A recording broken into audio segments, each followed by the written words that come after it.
Recently, I won an eBay bid of a plant that was shipped from Texas to Delaware. Heat pack is still warm.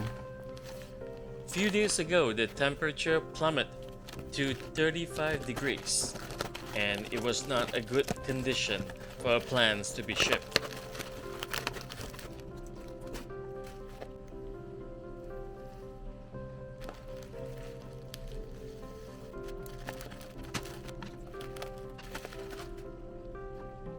Introducing Philodendron Domesticum Variegated.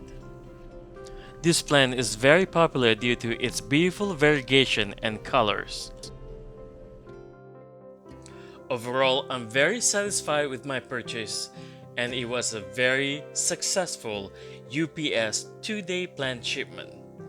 I hope you enjoy my unboxing video, and please like and subscribe to see more unboxing plant videos and DIY plants projects.